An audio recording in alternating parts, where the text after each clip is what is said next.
കൂടെ റാണിയൊക്കെ കൂടെ ചേർത്താണ് ഞാൻ പറയുന്നത്. ഒരു തെളിവ് കാണിക്കും നമ്മൾ തമ്മിൽ വാട്സപ്പിൽ ചാറ്റ് ചെയ്തതോ മെസ്സേജ് അയച്ചതോ ഇനി ഏതെങ്കിലും ഒരു മീഡിയ വഴി പരസ്പരം ഇതേപോലെയുള്ള കാര്യങ്ങൾ സംസാരിച്ചായിട്ട്, അതായത് ഞങ്ങൾ തമ്മിൽ ഫോണിൽ സംസാരിച്ചിട്ടേ ഇല്ല, ഞങ്ങൾ തമ്മിൽ യാതൊരു കോംപ്രമൈസും ഇല്ല. ഇവരുടെ മകളെ ഓർത്ത് ഞാൻ വിട്ടതാണെന്ന് മാത്രമേ പറഞ്ഞിട്ടുള്ളൂ, എന്ത് വേണോ കാണിച്ചു വിടില്ലെന്ന് പറഞ്ഞു.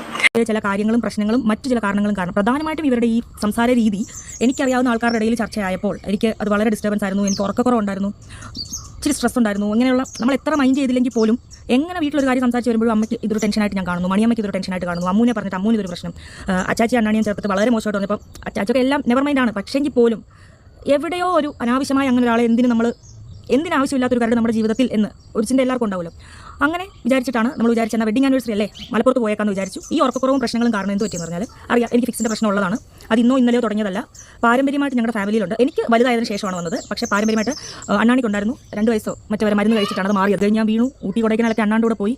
ഇന്ന് ജനുവരി 9, ഇന്നലെ 8-ാം തീയതി, ഇന്നലെ അമ്മൂൻ്റെ പിറന്നാളാണ്. ഇന്നലെ വരെ നമ്മളെന്നല്ല ഞാൻ ഇവരെ ഇഗ്നോർ ചെയ്ത് വിട്ടു. എനിക്ക് വേണ്ട, എനിക്കറിയാം എവിടെയൊക്കെയോ മോശം ഇടുന്നുണ്ട്, പക്ഷേ വേണ്ട, എനിക്കറിയണ്ടായിരുന്നു. അങ്ങനെ ഇരുന്നപ്പോൾ ഇന്നലെ രാത്രി ഒരു മണി അടുപ്പിച്ചായി അമ്മ വിളിച്ചു. അമ്മ ഇങ്ങനെ എന്തോ ഒരു വിമിഷ്ടം പോലെ ഇരുന്നിട്ട് അമ്മ അറിയാൻ തുടങ്ങി.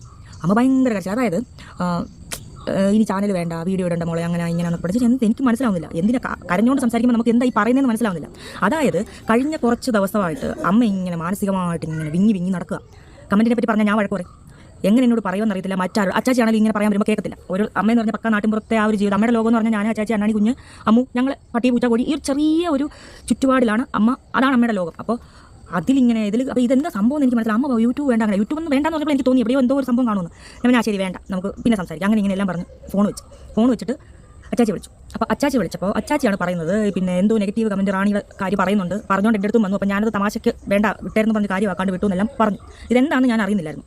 പിന്നെയും ഞാനൊരു 10-15 മിനിറ്റോടെ കഴിഞ്ഞിട്ട് ഞാൻ അമ്മയെ വിളിച്ചപ്പോഴത്തേക്ക് അമ്മ കരഞ്ഞോട് തന്നെ ഇരിക്കുക. അപ്പോൾ അമ്മ പറയുന്നത് എവിടെയൊക്കെയോ ഇവർ പോയി കമൻറ്റ് ഇട്ടു, അവർ ചെങ്ങന്നൂരമ്മയ്ക്ക് നേർച്ച കൊടുത്തതുകൊണ്ടാണ് ഞാൻ മുഖമടിച്ച് വീണത്, നാക്ക് കടിച്ചത്, നാക്ക് അങ്ങനെയാണ് അവളുടെ നാക്ക് പുഴുത്തത്, ഇനി അവളുടെ കല്യാണമല്ലേ അത് നടക്കാൻ പോകുന്നില്ല, കാരണം ദൈവം എൻ്റെ കൂടെയാണ്, ഞാൻ നേർന്ന എൻ്റെ ചെങ്ങന്നൂരമ്മയോ അങ്ങനെ ചെങ്ങന്നൂരമ്മയ്ക്ക്, അതായത് ദൈവത്തിന് പുള്ളിക്കാരി കൊട്ടേഷൻ കൊടുത്ത് വീഴ്ചതാണെന്നാണ് പുള്ളിക്കാരി പറയുന്നത്. അപസ്മാരം എൻ്റെ പാരമ്പര്യമായിട്ടുള്ളതും എനിക്ക് നാളുകൾക്ക് മുന്നേ ഇവരെ പറ്റി ഞാൻ അറിയുന്നതിന് മുന്നേ ഉള്ളതാണ്. ഞാൻ ഇടയ്ക്കിടയ്ക്ക് വീഴാറുള്ളതുമാണ്. പക്ഷേ ഇത് കേട്ടപ്പോൾ ഏതല്ലേ എത്ര നിങ്ങൾ നെഗറ്റീവ് കമൻറ്റ് മൈൻഡ് ചെയ്യേണ്ട സുലഭമേ എന്നൊക്കെ പറഞ്ഞെന്ന് പറഞ്ഞാൽ നെഗറ്റീവ് മാത്രമല്ലല്ലോ, പോസിറ്റീവ് ശ്രദ്ധിക്കുന്നുണ്ട്. നമുക്ക് എപ്പോഴും നമ്മളെപ്പറ്റി നല്ലൊരാൾ പറയുമ്പോൾ കിട്ടുന്ന സന്തോഷത്തെക്കാട്ടി ഇരട്ടി വിഷമമായിരിക്കും നമ്മളെപ്പറ്റി ഒരാൾ മോശം പറയുമ്പോൾ.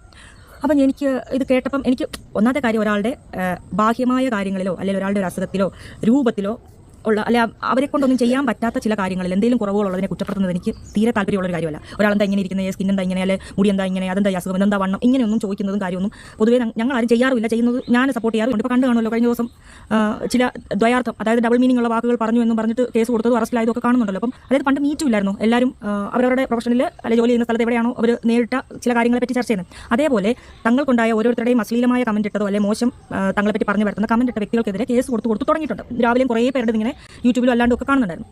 അപ്പോൾ ഇവരിത് പറഞ്ഞപ്പോൾ ഞാൻ എന്ത് ചെയ്തു, ഞാൻ കുത്തിയിരുന്നിട്ട് എൻ്റെ ഗാലറി തന്നെ നോക്കി. ഗാലറി നോക്കാൻ കാരണം എന്ന് പറഞ്ഞാൽ വാട്സപ്പിൽ വരുന്ന ഫോട്ടോസ് എല്ലാം എൻ്റെ ഗാലറിയിൽ ഓട്ടോമാറ്റിക്കായിട്ട് ഡൗൺലോഡ് ആയി വരാറുണ്ട്. അപ്പോൾ ഒരുപാട് പേര് കമൻറ്റുകൾ സ്ക്രീൻഷോട്ട് അയച്ചു. എന്നാണെന്നറിയാമോ, നമ്മൾ ഇവരെ വിട്ട് കഴിഞ്ഞെല്ലാം പറഞ്ഞിട്ട് ഈ ഒരു 2-3 ദിവസമായിട്ട് ചിലതിൽ കിടക്കുന്നതെന്ന് പറഞ്ഞാൽ ഞാൻ അവരുടെ വീട്ടിൽ ചെന്നു, അതുപോലെ ഞാൻ അവരെ വിളിച്ചു, കാല് പിടിച്ചു, സംസാരിച്ചിട്ട് പറഞ്ഞു എൻ്റെ രഹസ്യങ്ങളൊന്നും പുറത്ത് പറയരുത്, ഞാൻ നിങ്ങളുടെ സൈഡ് നിൽക്കാം. പിന്നെ ഏതോ മിനി ടീച്ചറും ഞാനും അവരുടെ സൈഡായി അങ്ങനെ ഇങ്ങനെ ഞാൻ അവരെ വിളിച്ച് കുറേ കരഞ്ഞു എന്നൊക്കെ പറയുന്നുണ്ട്.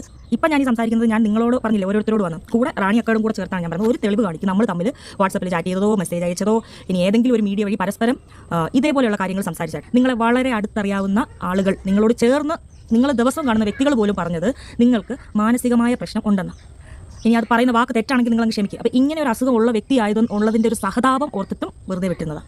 ഇത് പക്ഷേ എക്സ്ട്രീം ലെവലായി. അമ്മ അതായത് ഒരു നെഞ്ചുവേദനയും കൊണ്ട് നടന്നത് അമ്മയായി. എന്തെങ്കിലും പറ്റിയിട്ടുണ്ടായിരുന്നു, സത്യം പറഞ്ഞാൽ ഞാൻ അറിയത്തുപോലില്ലായിരുന്നു ഇതാണ് കാരണമെന്ന്. പക്ഷേ ഇപ്പോൾ എനിക്ക് കാരണം അറിയാം. എന്തെങ്കിലും ഈ പിന്നെന്താണ് ഇങ്ങനെയുള്ള പലയിടത്തും ഇവർ എഴുതി വെച്ചിട്ടുണ്ട്, എന്താണ് അവർ ചാകും, ഇവർ ചാകും, അമ്മ ചാകും, അച്ഛൻ ചാകും എന്ന് പറഞ്ഞാൽ എവിടെയെങ്കിലും എൻ്റെ അമ്മയ്ക്ക് എന്തെങ്കിലും വന്നാൽ അത് പൂർണ്ണമായിട്ടും റാണി എന്ന സ്ത്രീ പ്രേരിപ്പിച്ചിട്ട് അത് വേണ്ടാത്ത കാര്യങ്ങളിലേക്ക് എത്തിക്കുന്നതാണ്. ഇപ്പോൾ ഉദാഹരണത്തിന് അമ്മയ്ക്ക് നെഞ്ചുവേദനയോ അത് തുടർന്ന് എന്തെങ്കിലും സംഭവിച്ചാൽ അവരുടെ ഒരൊറ്റ കാരണം കൊണ്ട്, എല്ലാവരുടെയും മനസ്സ് അത്ര വലിയ വിശാല മനസ്സല്ല, പിന്നെ ചെറിയ കാര്യങ്ങൾ പോലും സഹിക്കാൻ വേണ്ടിയിട്ട് എനിക്ക് പറഞ്ഞുകൂടാ ഞാനിതിപ്പോൾ ഇവിടെ വന്നിരുന്ന് പറയേണ്ടതാണോ അതോ നേരിട്ട് പോയി കേസ് കൊടുത്ത് ചെയ്യേണ്ട. കാരണം കേസ് ഞാൻ എന്തായാലും കൊടുക്കും, അത് യാതൊരു സംശയം വേണ്ട, കേസ് ഞാൻ കൊടുത്തിരിക്കും. കേസ് കൊടുക്കേണ്ടത് എവിടെയാണോ അതേ മീഡിയ വഴിയാണ് ഞാൻ അവരെ പറ്റി അന്വേഷിച്ചത്, അവരുടെ കാര്യങ്ങൾ കണ്ടെത്തുന്നത് എല്ലാം ചെയ്തുകൊണ്ടിരിക്കുന്നത് ആ വഴി തന്നെയാണ്. എനിക്ക് പോയി നിന്ന് ചെയ്യാനുള്ള സമയം ഈ ഒരു മാസം. അടുത്തതെന്ന് പറഞ്ഞാൽ ഈ വലിയ ഞങ്ങളെ മുതിർന്നവരെ പറയുന്ന പോലെയല്ല, കോടിക്കുഞ്ഞുങ്ങളെ 1-2 മാസം പ്രായമായ ഓരോ കുഞ്ഞുങ്ങളെ, ഓരോ യൂട്യൂബ് ചാനലിലെ കുഞ്ഞുങ്ങളെ നിങ്ങൾ പറയുന്നത് വളരെ മോശമാണ്. എല്ലാ യൂട്യൂബർമാരും കേസ് കൊടുക്കുമെന്നുള്ള കാര്യം ഉറപ്പായിട്ടും അത് ചെയ്യും. കാരണം എല്ലാവരും നിയന്ത്രണം വിട്ട് സഹി കെട്ട് നിൽക്കുക. സഹി കെട്ട് നിൽക്കുക. ഈ നിങ്ങൾ ഈ പറയുന്ന പോലെ നിയമപരമായിട്ട് ആരെങ്കിലും വരുന്നുണ്ടെങ്കിൽ നിങ്ങൾക്ക് മാനസിക രോഗമാണെന്നുള്ള ആ ഒരു സർട്ടിഫിക്കറ്റ് ഉണ്ടെന്ന് പലരും പറയുന്നുണ്ട്. സർട്ടിഫിക്കറ്റിൻ്റെ കാര്യം പോട്ടെ, നിങ്ങളത് ഭ്രാന്താന്ന് തെളിയിക്കും എന്നുള്ളൊരു ധൈര്യമാണ് നിങ്ങൾക്കുള്ളത്. മാനസിക രോഗിയാണ് ഞാൻ, അതുകൊണ്ട് എനിക്കൊന്നും പറ്റില്ല. അങ്ങനെയുള്ള ഒരാളാണെങ്കിൽ ആശുപത്രിയിൽ ചികിത്സയിൽ, കാരണം അവർ സമൂഹത്തിന് വിപത്താണ്. ഇങ്ങനെ എഴുതി പിടിപ്പിക്കുന്നവർക്ക് നാളെ കയ്യിലൊരു ആയുധം ഉണ്ടെങ്കിൽ മറ്റൊരാളെ കൊല്ലാൻ തോന്നും. ഇങ്ങനെയുള്ള സമൂഹത്തിലേക്ക് ഇങ്ങനെ ഫ്രീ ആയിട്ട് ഇറക്കി വിടാൻ പറ്റില്ല. പണ്ട് കാലത്ത് അറിയാമോ, ഇങ്ങനെ അസുഖമുള്ള ഒരു ചങ്ങലയിൽ പൂട്ടിയിടുമായിരുന്നു. എന്തിനാ? മറ്റുള്ളവരുടെ ജീവന് വിലയുള്ളത് കൊണ്ടാണ്. സ്വന്തം അവരുടെ ജീവനും മറ്റുള്ളവരുടെ ജീവനും വിലയുണ്ട്, അതുകൊണ്ടാണ് അവരിങ്ങനെ കെട്ടിയിട്ടുന്നത്. അതേ അവസ്ഥ ചെയ്യേണ്ടി വരും. കാരണം സ്വബോധമല്ല ഈ ചെയ്യുന്നത്. ഒരേ ചാനലിൽ പോയിട്ട് ഒരു കമന്റിൽ പുകഴ്ത്തിക്കൊണ്ടിട്ട് തൊട്ട് താഴെ നമ്മളെ തന്നെ തെറി പറയും, പിന്നെ താഴെ പറയും കോംപ്രമൈസ് ആയിരുന്നു. ദീപ്തി സീതത്തോട് എന്തൊരു അവസ്ഥയാണ് നോക്കിയത്. അതായത് ഒരാളുടെ ലൈഫിനകത്ത് എത്രത്തോളം ഈ കമന്റ് ഇടുന്നവർ ബാധിക്കും എന്നുള്ളതിന്റെ ഒരു പെർഫെക്റ്റ് എക്സാമ്പിൾ ആണ് ഈ പറഞ്ഞ റാണി എന്ന് പറഞ്ഞ ഇവരുടെ ഈ കമന്റ് കാര്യങ്ങളൊക്കെ. അപ്പൊ ഇവരിങ്ങനെ കമന്റ് ഇട്ട് അതായത് ഒരാളെ പറ്റി ഇല്ലാത്തതൊക്കെ ഈ കമന്റിനകത്ത് വന്ന് വിളിച്ചു പറഞ്ഞ് അവസാനം അവരുടെ ലൈഫിനകത്ത് എത്രത്തോളം ഇപ്പൊ അവരുടെ അമ്മേനെ ബാധിച്ച കേസൊക്കെ അവർ പറയുന്നില്ലേ. അപ്പൊ അത് കേൾക്കുമ്പോൾ തന്നെ ഇപ്പൊ നമുക്ക് തന്നെ എന്തുപോലെ തോന്നുന്നു. അതായത് നമ്മുടെയൊക്കെ ലൈഫിനകത്തേക്ക് ഇങ്ങനെ ഒരാൾ വരുമ്പോഴേക്കും ഇപ്പൊ കമന്റുകൾ, ഞാൻ ഈ കമന്റ് ഇടുന്നവരെ കമന്റ് ഇടരുത് അങ്ങനെ ഒന്നും ഞാൻ ആരോടും പറയില്ല. കാര്യം എല്ലാത്തിനകത്ത് അഭിപ്രായം പറയാനായിട്ടുള്ള സ്വാതന്ത്ര്യം എല്ലാവർക്കും ഉണ്ട്. അപ്പൊ എൻ്റെ ഈ ഒരു വീഡിയോന്റെ അടിയിലാണെങ്കിലും വരുന്ന കമന്റുകൾ നമുക്ക് ഒരിക്കലും പ്രെഡിക്റ്റ് ചെയ്യാൻ പറ്റില്ല. കാര്യം അവർക്ക് ഇഷ്ടമുള്ളതായിരിക്കും അവർ കമന്റ് ഇടുന്ന, അവർക്ക് അത് കണ്ടിട്ടുള്ള അഭിപ്രായങ്ങൾ ആർക്ക് വേണമെങ്കിലും പറയാം. പക്ഷേ ഒരാളെ പറ്റി ഇല്ലാണ്ടൊരു കാര്യങ്ങൾ പറയാനായിട്ട് ആർക്കും അവകാശമില്ല. അതായത് ഒരാളെ പറ്റി ഇല്ലാത്ത കാര്യങ്ങൾ ഇപ്പൊ ദീപ്തി ടീച്ചറിന്റെ അടിയിൽ ചെന്നിട്ട് ഇവരിടുന്ന കമന്റുകൾ എന്ന് പറഞ്ഞാൽ അമ്മാതിരി കമന്റുകളാണ്. ഇങ്ങനെ പ്രാവണ രീതിക്കുള്ള കമന്റുകൾ. അതേപോലെ തന്നെ ഇവര് നശിച്ചു പോവും, അല്ലെങ്കിൽ ഇവക്ക് അവിഹിതമുണ്ട്, ഇവള് മറ്റവനോട് ഞാൻ ഇന്ന സ്ഥലത്ത് വെച്ച് കണ്ട്, ഇവളെ എൻ്റെ വീട്ടിലൊന്ന് മാപ്പ് പറഞ്ഞ്, ഇതൊക്കെ ഇവര് ചുമ്മാ തട്ടി അങ്ങ് വിടറാണ്. അപ്പൊ ഇത് കാണുന്നവരെന്തോ വിചാരിക്കും, ഇവരെന്തോ ചിലപ്പോൾ ശരിയായിരിക്കും ഇവർ പറയുന്നതൊക്കെ കാണുന്നവർ വിചാരിക്കുകയും ചെയ്യും. അപ്പൊ ഇങ്ങനെ ഇതൊരു മാനസിക രോഗമാട്ടോ ശരിക്കും പറഞ്ഞ ഇവർക്കൊക്കെ ഉള്ളത്.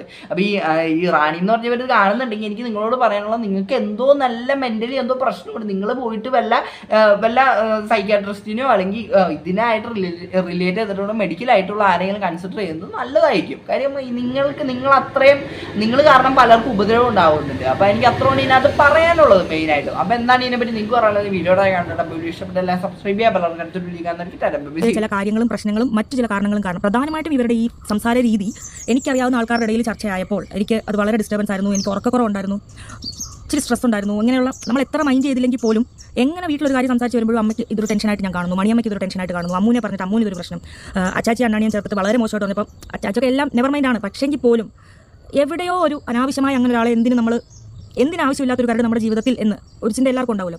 അങ്ങനെ വിചാരിച്ചിട്ടാണ് നമ്മൾ വിചാരിച്ചെന്നാൽ വെഡിങ് ആനിവേഴ്സറി അല്ലേ, മലപ്പുറത്ത് പോയേക്കാന്ന് വിചാരിച്ചു. ഈ ഉറക്കക്കുറവും പ്രശ്നങ്ങളും കാരണം എന്ത് പറ്റിയെന്ന് പറഞ്ഞാൽ അറിയാം, എനിക്ക് ഫിക്സിൻ്റെ പ്രശ്നം ഉള്ളതാണ്. അത് ഇന്നലെയോ തുടങ്ങിയതല്ല, പാരമ്പര്യമായിട്ട് ഞങ്ങളുടെ ഫാമിലിയിലുണ്ട്. എനിക്ക് വലുതായതിനു ശേഷമാണ് വന്നത്. പക്ഷേ പാരമ്പര്യമായിട്ട് അണ്ണാണിക്കുണ്ടായിരുന്നു. 2 വയസ്സോ മറ്റവരെ മരുന്ന് കഴിച്ചിട്ടാണ് അത് മാറിയത്. ഞാൻ വീണു, ഊട്ടി കൊടൈക്കനാലൊക്കെ അണ്ണാണ്ട് കൂടെ പോയി.